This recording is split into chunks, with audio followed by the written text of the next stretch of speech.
Now may the words of my mouth and the meditation of our hearts be always acceptable in your sight, O Lord, our strength and our Redeemer. Amen.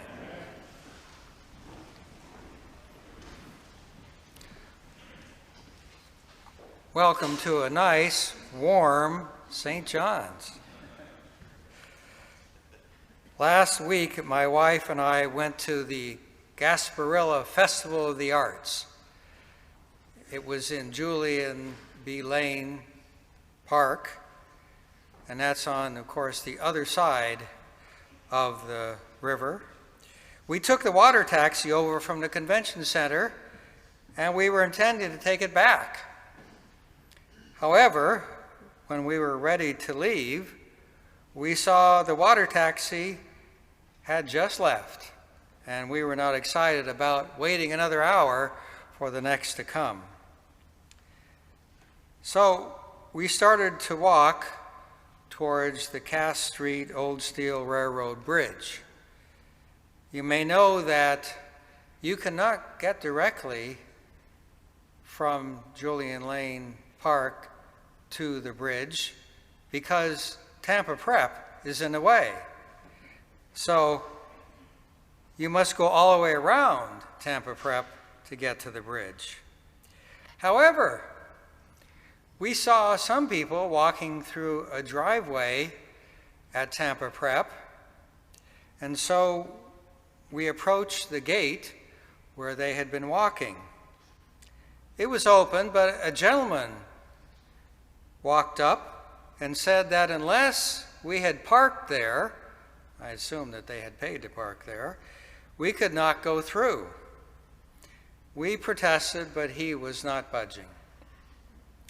My wife just walked on, but I stayed back and finally tried to play the old and feeble card. You know how I emphasized how old and decrepit we were, but it was no go. Feeling a little more than frustrated, I tried to follow my wife across the parking lot, and I discovered that she had spotted a van that said, "Free shuttle." God had something else in mind. Well, we did get on that shuttle, and it went to a garage by the Straz Center, saving us a lot more time and effort than if we had gone through the driveway at Tampa Prep. Well, I am telling you this story about a fairly minor incident, just as an illustration that when we are faced with frustration, that things are not going our way, God might just have something better in mind that we cannot see. We can feel frustrated that things are not working out the way we want, but God can see the bigger picture. This applies obviously to more important things than just catching a shuttle. Something better, something much better, might just be around the corner. Abraham found out this in our reading from Genesis. Just to be clear, Abraham is the same person as Abraham. This is just before God changed his name to Abraham. But Abraham was a little more than frustrated that he and his wife Sarah had been childless. However, God tells him that his descendants will number more than the stars that he can see in the sky. The good thing about Abraham is that he does believe something better will be around the corner. The scripture tells us he believed the Lord, and the Lord reckoned to him as righteousness. And indeed it was true. His wife Sarah did conceive even in her advanced years and bear his son Isaac, and he became the father of many nations. God had something else in mind. However, the story goes on about how the Lord promised Abraham that he would possess the land of Canaan. This time, Abraham had a little more trouble believing the promise of God. So God condescends to give Abraham a covenant at the level of human cultural practices. God instructs Abraham to, quote, cut a covenant, unquote. This is a type of agreement in ancient times where people ensured their obligations with a graphic symbolic gesture. By treading through a path of blood between animals cut in half, a person cutting a covenant symbolically asserts that they will keep the covenant on pain of death, on pain of their own body being cut in two. Well, then Abraham falls into a deep sleep, and he has a vision where God, represented by a smoking pot and burning torch, passes between the carcasses, and God symbolically cuts the covenant. God offers Abraham much more than he had asked, a covenant that in a sense put God's very existence on the line. Abraham couldn't see the promise, but he gets much more than he bargained for. God had something else in mind. Now to the gospel reading for today. It starts with some Pharisees coming to Jesus and warning him that Herod wants to kill him. This is unusual because so often that we see the Pharisees in opposition to Jesus. Well, why would they warn him then? However, you can see maybe their motivation in the preface to what they are saying. Get out of here. Get out of here, for Herod wants to kill you. They may just be wanting to get Jesus out of their hair. Get out of here. Regardless of their motivation, Jesus basically says that he is not afraid of Herod. He is going to go along about his ministry. And the next part is what is relevant for my point today. He basically says he must go to Jerusalem to be killed. Nothing can deter him from God's plan. The Pharisees can only see the threat from Herod. However, God has something else in mind. Jesus says, "You will not see me until the day comes when you say, 'Blessed is the one who comes in the name of the Lord.'" And we also know that when Jesus does die in Jerusalem, the resurrection will follow. God has something else in mind. I could hardly give this sermon without reference to what is taking place on the global stage with the invasion of the Ukraine and the human toll that it has taken. The images we see of destruction, injury, death, refugees, those are all heartbreaking. When I first read the psalm for today, I thought how appropriate. Listen again to a portion of Psalm 27 and see if you can imagine if you were a person in the Ukraine saying these verses. "The Lord is my light and my salvation. Whom then shall I fear? The Lord is the strength of my life. Of whom then shall I be afraid? When the wicked, even mine enemies and my foes, come upon me to eat up my flesh, they stumbled and fell. Though a host of men were laid against me, yet shall my heart not be afraid. And though there rose up war against me, yet will I put my trust in him. One thing have I desired of the Lord, which I will require, even that I may dwell in the house of the Lord all the days of my life, to behold the fair beauty of the Lord, and to visit his temple. For in the time of trouble he shall hide me in his tabernacle.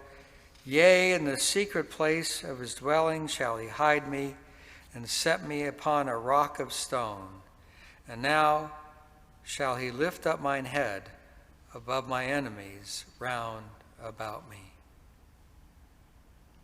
Of course, I don't know what will happen next or how this war will turn out, but I do know all things are in God's hands.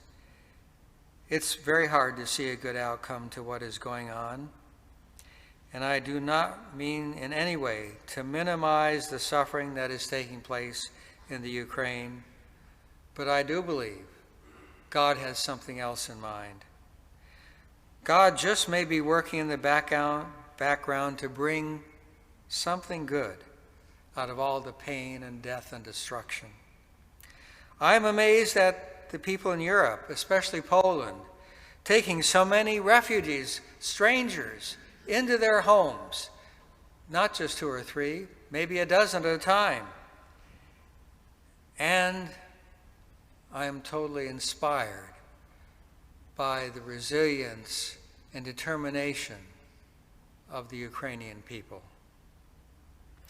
I have talked with many people here who feel so powerless in the face of the war, and I have experienced a sense of helplessness as well. Well, we can donate to organizations like UNICEF, but there is something that we as Christians are uniquely qualified to do.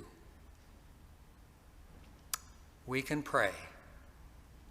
We can pray for the people of the Ukraine. We can pray for the end of the war. We can pray for a better outcome than we can now see. We can pray that God will indeed comfort the injured and bereaved and shelter all those refugees in the secret place of his dwelling.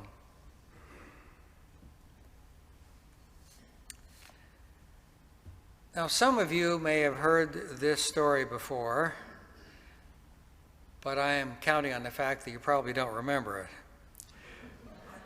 I retired as rector from a wonderful parish in North Carolina. They, of course, called a new rector, and it seemed to be going well. But a few years in, I heard some rumblings that there were some significant problems.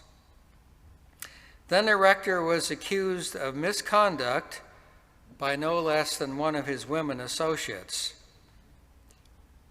In the end, they both resigned, and the parish was badly divided.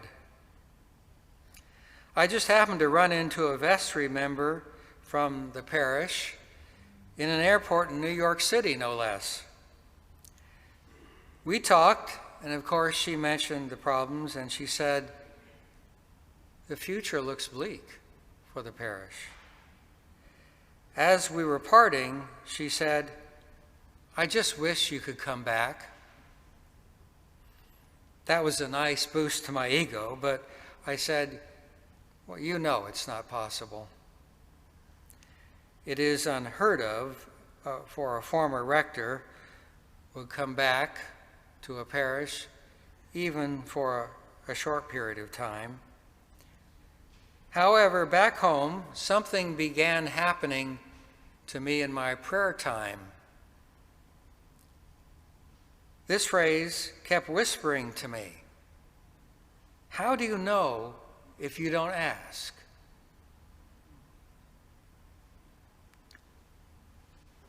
Well, finally, late one night, I sent an email to our Bishop Michael Curry, who has since become the presiding bishop of the Episcopal Church, and told him of my recurring whispers.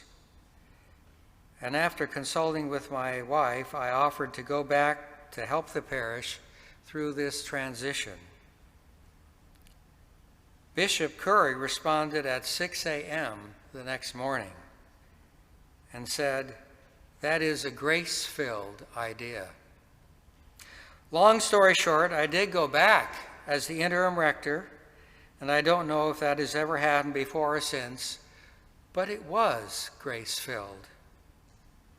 After just 6 months, they called a new rector, who thankfully is still there, and we were there at a service just a few weeks ago. From all indications, he is doing marvelously well, and the parish is again growing and doing great work in the community. The future to that vestry member looked bleak, but God had something else in mind. I know these have been tough times these last couple of years. COVID, leading to much illness and death. Extreme and sometimes bitter political divisions. Supply chain problems leading to product shortages. Inflation, the highest that's it's been in many years.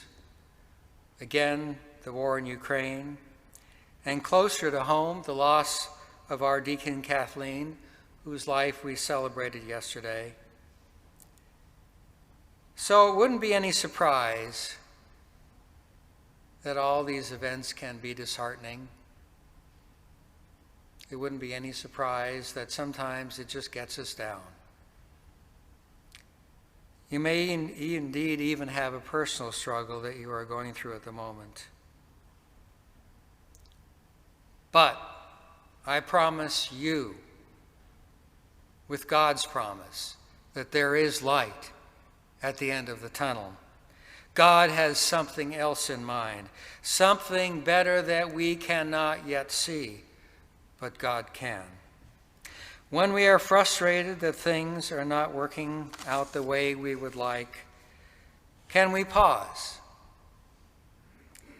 and let God do what needs to be done? It's not easy to let go. I know from personal experience. There's that well-worn phrase, let God and let go. But there is much wisdom there.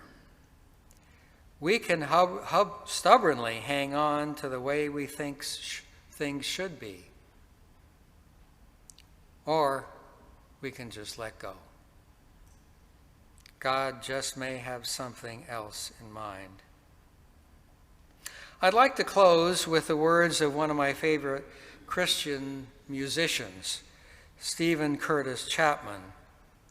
And these words I also used at the sermon I gave on the last Sunday when I was the interim rector at that parish in North Carolina. It's from a song where Jesus speaks to us. Lay down your head tonight. Take a rest from the fight. Don't try to figure it out. Just listen to what I'm whispering to your heart. 'Cause I know this is not anything like you thought the story of your life was going to be. And it feels like the end is closing in on you. But it's just not true. There is so much of the story that's yet to unfold. And this is going to be a glorious unfolding. Just you wait and see, and you will be amazed. You've just got to believe the story is so far from over. So hold on to every promise God has made and watch this glorious unfolding. In the name of God, Father, Son, and Holy Spirit.